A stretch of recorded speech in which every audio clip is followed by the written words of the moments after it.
أعوذ بالله من الشيطان اللعين الرجيم بسم الله الرحمن الرحيم وبه نستعين وهو خير ناصر ومعين۔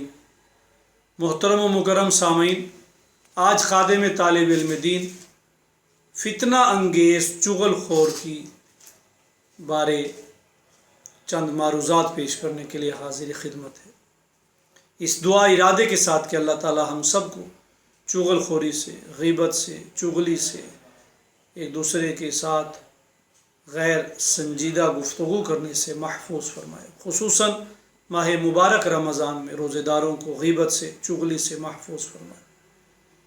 ایک شخص نے اپنا غلام فروخت کیا اور خریدار کو بتایا کہ اس غلام میں چغل خوری کے علاوہ اور کوئی عیب نہیں۔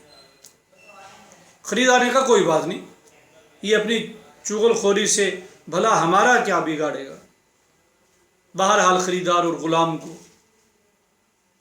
لے کر کے گھر آیا۔ غلام ایک عرصے تک نئے مالک کے گھر میں کام کرتا رہا۔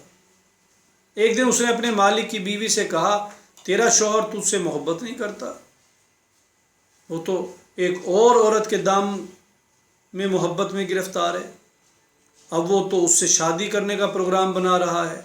اگر تو سوکن سے جان چھڑانا چاہتی ہے تو کسی طرح اپنے شوہر کی داڑھی کے چند بال مجھے لا کر کے دے دے، میں ان پہ دم کروں گا اور اس عمل سے وہ راہ راست پر آ جائے گا۔ عورت نے اس کی وفاداری کی داد دیتے ہوئے کہا، میں آج رات کو سوتے میں اس کی داڑھی کے کچھ بال لوں گی اور صبح تجھے دے دوں گی۔ ادھر اسے اکسایا، ادھر شام کو غلام آقا کے پاس جا کر کہنے لگا، آقا میں نے آپ کا نمک کھایا ہے، میں آپ کو یہ بات کبھی نہ کہتا مگر مجبور ہوں، اب پانی سر سے گزر چکا۔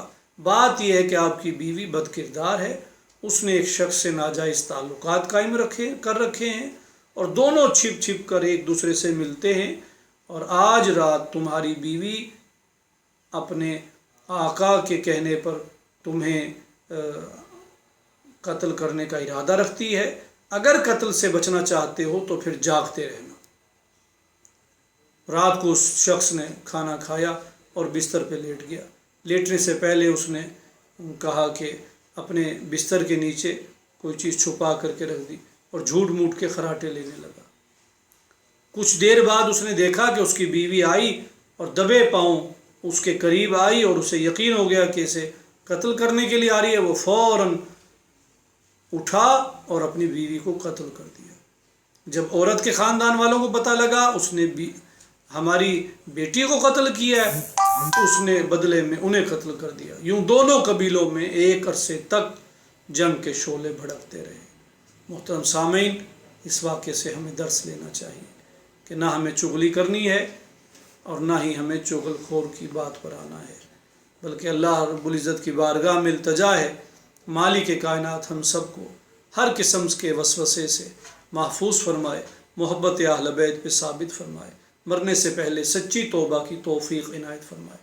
اللہم صلی علی محمد و آل محمد وعجل فرجہم وساہل مخرجہم واہلک اعداءہم اجمعین۔